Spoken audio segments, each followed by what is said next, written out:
It's Thursday, April 11th. I'm Priyanka Arabindi. And I'm Juanita Tolliver, and this is What a Day. And y'all, what did we tell you about looking directly at the sun during the eclipse? Like, did you not listen? Apparently not, because Google searches for "my eyes hurt" spiked right away on Monday, and they have been up ever since then. While you're at it, maybe everyone can Google where you can find some sense.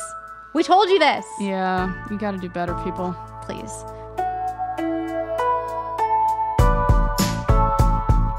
On today's show, House Speaker Mike Johnson was left adrift once again by his own party. Plus, New York City officials vote on a plan to control the rat population by sneaking birth control into the bait. You know. Totally normal behavior. But first, yesterday, former President Donald Trump said that he would not sign a national abortion ban if he was elected to a second term as president, which goes against a promise that he first made as a candidate back in 2016 and maintained throughout his entire first term in office. This shift comes as his party's liabilities around the issue of abortion rights have become increasingly clear, and it follows the latest hardline abortion ban out of Arizona. We covered this on yesterday's show, but give us a quick recap before we get into the latest out of the state. Yes. So as we told you, Arizona's state Supreme Court decided earlier this week to uphold a near total ban on abortion with no exceptions for rape and incest. It is literally 160 years old from before Arizona became an actual state. And of course, Democrats in the state legislature are doing everything they can to fight back against this. But Republicans have control, and they are scrambling to avoid that. In the state Senate yesterday, Republican leaders removed one such bill to repeal the law from the day's agenda entirely. And in the House, after a lone Republican joined Democrats to try and get a vote on their bill, Republican leadership quickly called a recess to make sure that that vote didn't happen. Take a listen to the House floor as Republicans attempted to leave afterwards, captured by the news website The Center Square.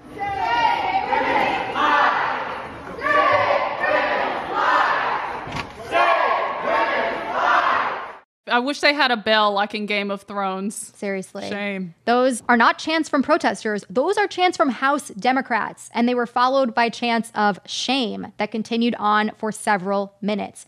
It is not typical to see something like that happen on the floor of a state house, but Democratic lawmakers in Arizona are clearly incensed over this. This also comes as people and clinics all over the state scramble to figure out when this ban would go back into effect and what they can do in the meantime. And as you said, this ruling is exposing some fractures in the Republican Party on the issue. Tell us more about that. Yes, so we are watching Republicans continue to realize that their hardline stances on abortion and these bans are extremely unpopular. They consistently lose at the ballot box, so they're trying to bend over backwards to have it both ways and to win both the very vocal hardliners who want nobody to access abortion care and the more moderate and independent voters that they actually need to win anything. Former President Donald Trump, as you all know, has repeatedly taken credit for overturning Roe, and this week he said that this was an issue for the states. But when asked about this ban by reporters yesterday, which is a direct result of the death of Roe and Arizona reverting back to this 160-year-old state law, he said that it went too far. This clip was recorded on a tarmac, so it is a little noisy, but take a listen. Did Arizona go too far? Yeah, they did, and that'll be straightened out. And as you know, it's all about states' rights. That'll be straightened out. And I'm sure that the governor and everybody else are going to bring it back into reason, and that will be taken care of, I think, very quickly. In that clip, he says Arizona went too far, but follows immediately with the idea that it's all about states' rights. I feel like the cherry on top for me was him saying the governor's going to straighten this out. Did I dare hear former President Trump say a Democratic Governor Katie Hobbs had solutions? Yes, Democrats have solutions on abortion rights, and that means protections. Absolutely. Arizona, of course, as you all know, is a critical battleground state. Trump is trying to distance himself from the state court's decision there, but he's also responsible for why it happened. And as per usual, the people who come out looking the worst, arguably, of them all are the Trump acolytes. Take, for example, Arizona's Republican Senate candidate, Kari Lake. On Tuesday, she came out against the court's ruling, saying in a statement that she was calling on the state's Democratic governor, Katie Hobbs, who she actually ran against, to come up with a, quote, common sense solution, though she didn't elaborate on what exactly that might mean. But back in 2022, she was out here calling this a great law. Take a listen to this interview that she did with podcaster James T. Harris. Incredibly thrilled that we are going to have a great law that's already on the books. So it will prohibit abortion in Arizona, and I think we're going to be paving the way and setting course for other states to follow. Meanwhile, there is Republican Congressman Juan Ciscomani of Arizona, who, per the National Journal, happens to be the 8th most vulnerable House Republican as we head into this fall. He also has a particularly egregious side-by-side. Back in 2022, when Roe was overturned, he tweeted applauding the, quote, historic day and calling himself proudly pro-life, saying that he will always defend life. But flash forward to Tuesday, and he took to X to say that this ruling is a disaster and archaic, and that his record shows that he is a strong supporter of empowering women to make these decisions.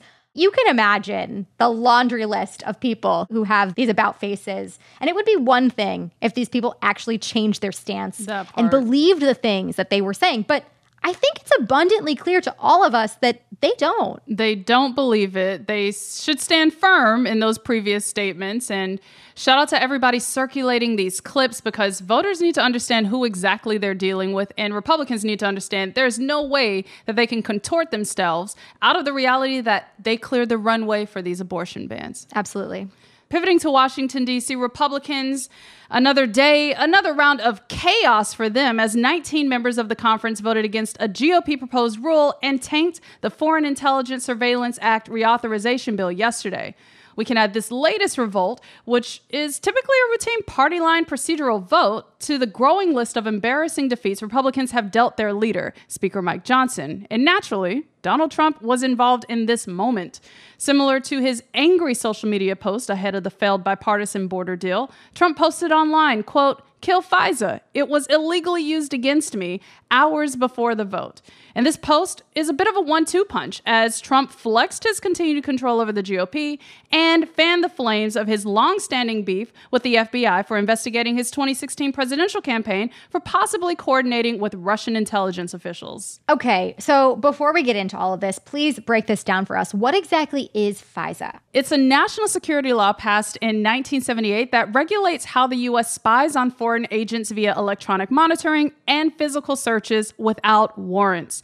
Now, even though Section 702 of FISA, which is set to expire on April 19th, only allows surveillance of foreigners, it can include American entities and individuals who are in communication with foreign targets. As a result, the intelligence community would be able to review electronic records of both foreign targets and American entities they engaged.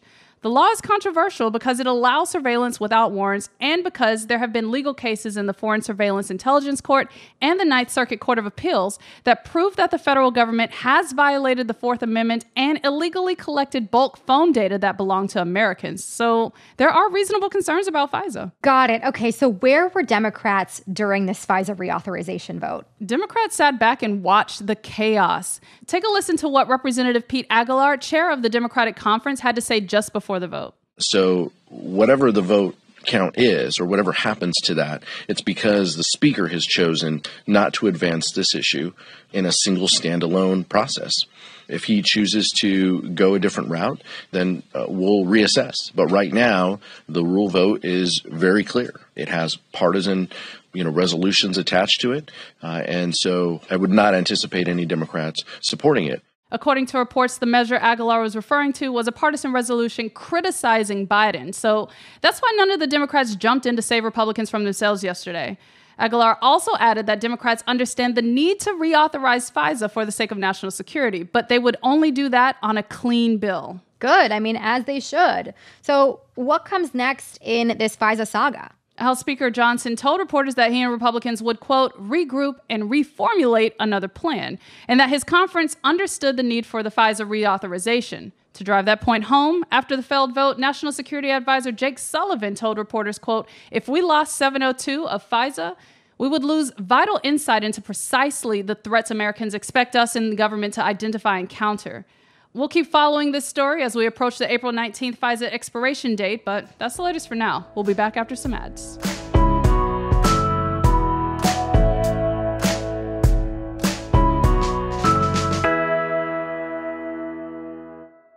On We Can Do Hard Things, best-selling author of Untamed, Glennon Doyle, along with her wife and sister, talk honestly about the hard things in life like sex, anxiety, and parenting with each other and with guests like former First Lady Michelle Obama, Tracee Ellis Ross, and Brandi Carlile. If you don't already love Glennon, Abby, and Amanda, you certainly will. You can hear them every Tuesday and Thursday for We Can Do Hard Things, one of Apple and Spotify's top shared podcasts of 2023.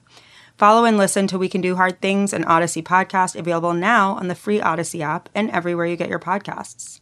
What a Day is sponsored by Ramp. Ramp is the corporate card and spend management software designed to simplify your business finances across expenses, vendor payments, and accounting. With Ramp, you're able to issue cards to every employee with limits and restrictions and automate expense reporting so you can stop wasting time at the end of every single month.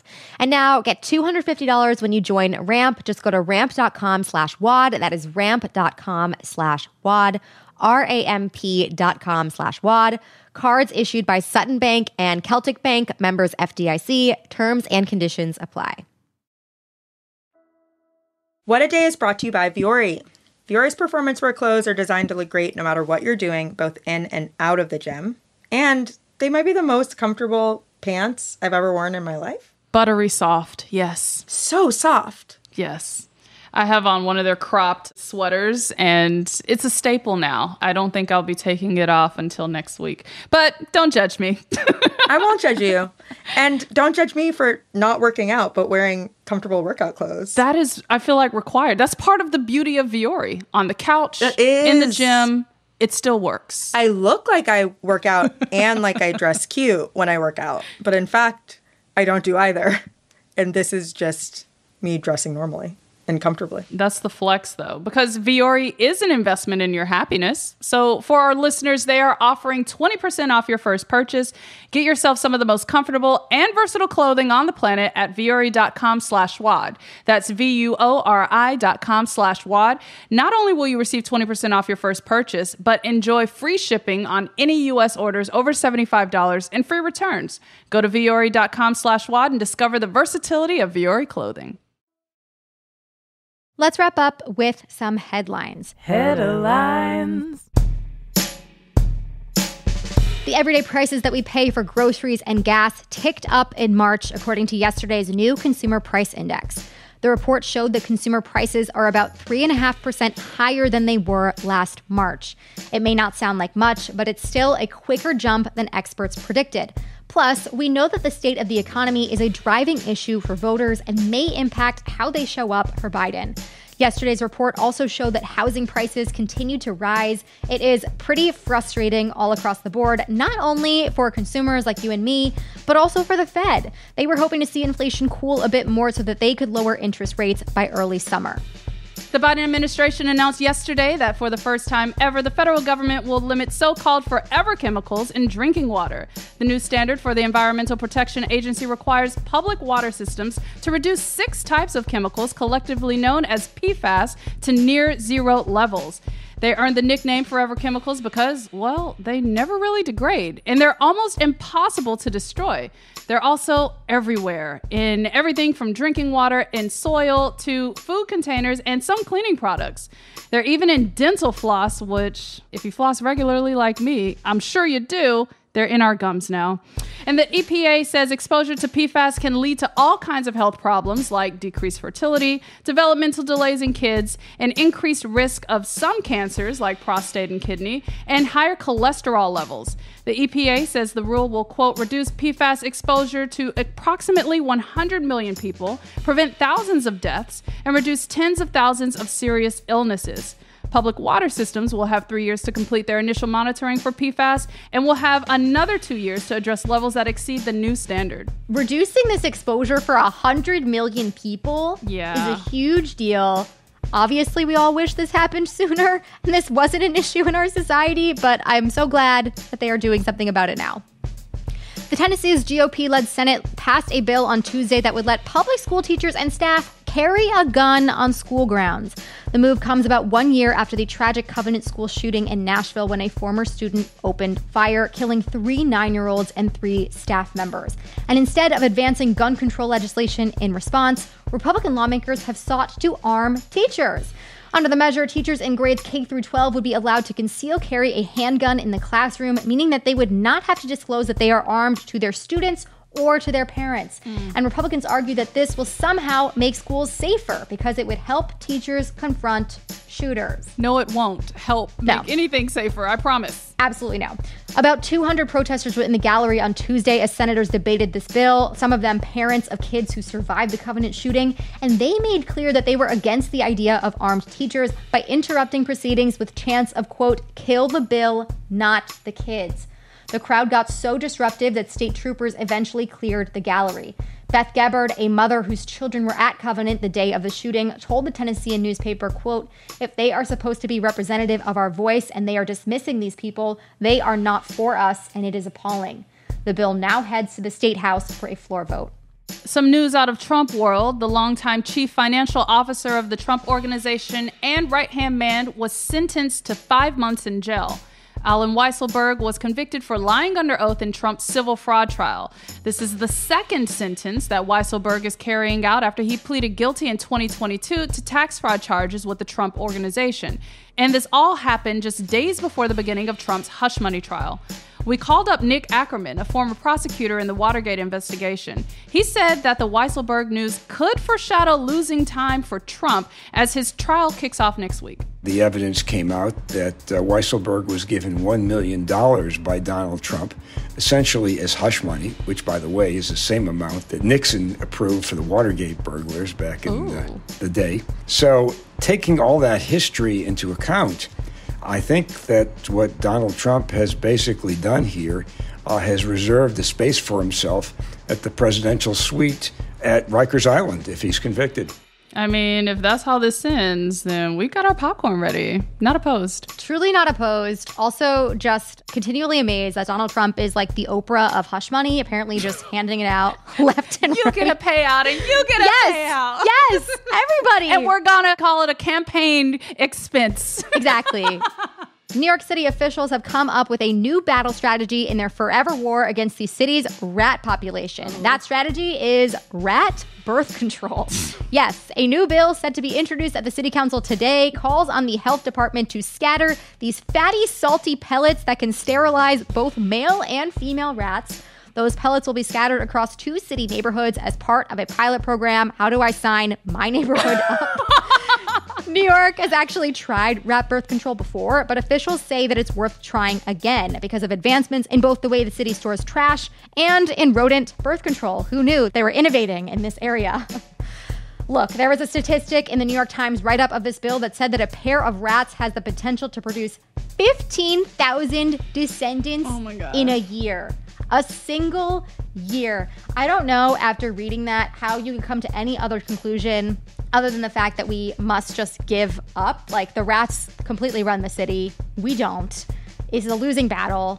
I don't know if I'm ready to submit to my rat overlords, but I see the writing on the wall. Or perhaps the pellets in the subway. The pellets in the subway for Subway Rat, for Pizza Rat, for all of the rats who have earned nicknames in New York. God. I guess they're coming for you. They are. They really are. And those are the headlines. One more thing before we go. In the mood for unexpectedly sore abs from laughing too hard? Tune in to Love It or Leave It's mini-series, What a Weekday. Every Tuesday, John Lovett sits down with crooked staffers to make fun of the latest news to come out of our insane political nightmare factory. Cue Trump pretending he won't sign a national abortion ban. You can catch What a Weekday and a bunch of other exclusive content on Love It or Leave It's YouTube channel.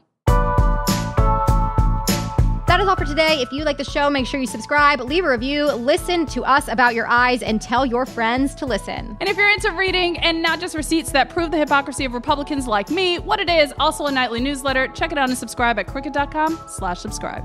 I'm Juanita Tolliver. I'm Priyanka Arabindi. And no more gender reveals for you, rats. Wow, I'm picturing a rat running around with a piece of cake, and it has pink or blue frosting in the middle. I was just picturing 15,000 baby rats a year. Juanita, we don't need the pro-lifers to start defending the life of the fucking rats. We don't need that. Please, no.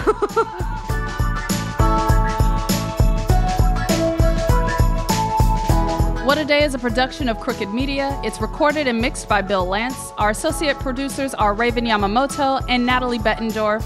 We had production help today from Erica Morrison, Michelle Eloy, Greg Walters, and Julia Clare. Our showrunner is Leo Duran, and our executive producer is Adrian Hill. Our theme music is by Colin Gilliard and Kashaka.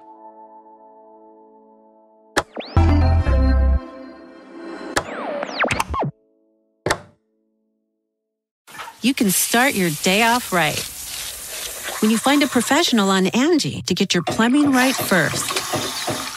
Connect with skilled professionals to get all your home projects done well. Visit Angie.com. You can do this when you Angie that.